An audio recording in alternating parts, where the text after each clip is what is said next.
Okay, let's take a look at how you would use integral calculus to get the rotational inertia about any point on a thin rod.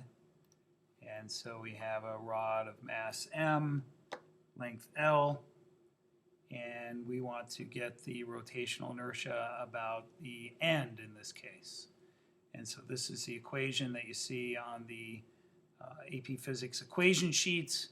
And so only if you're in calculus would you be expected to be able to do this. But if you're not and you're watching this, give it a look. Maybe you could figure it out.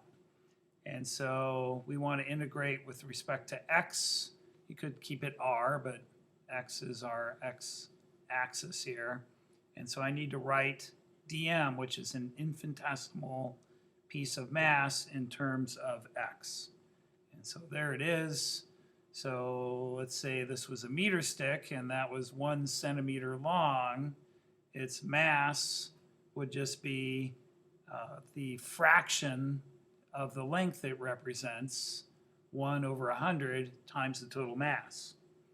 And so we can do the same sort of thing.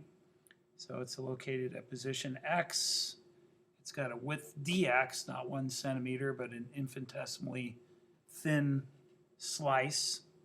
And so the ratio of the mass to the length is the ratio of the mass of that infinitesimal slice to dx. Or the mass of that infinitesimal slice is just the fraction of the total length represented by dx over L times m. And so figuring out this is really the trick of the whole problem. And so once I know that, and I can replace it with dm, and then instead of r, I'm writing x, but you could just keep that as dr, and that is r squared, and that would be fine. And so now I just need to integrate that from 0 to L. So here's x equals 0, and here's x equal L.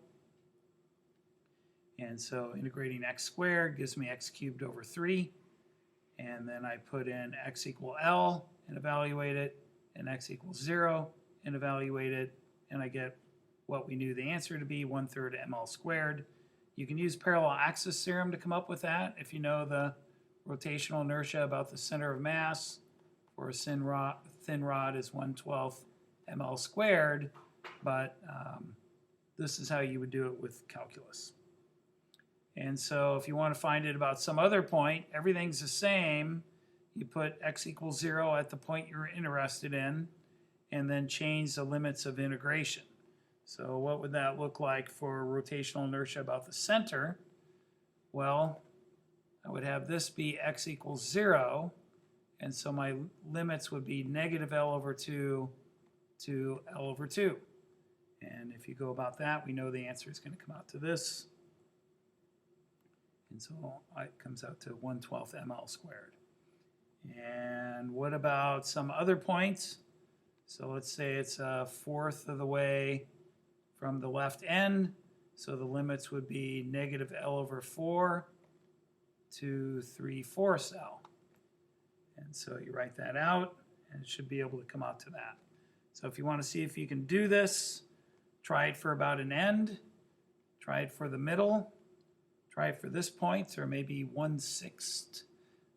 It gets more and more and more as you approach the end, approaching the maximum, at least for a point on the rod of 1/3 ml squared.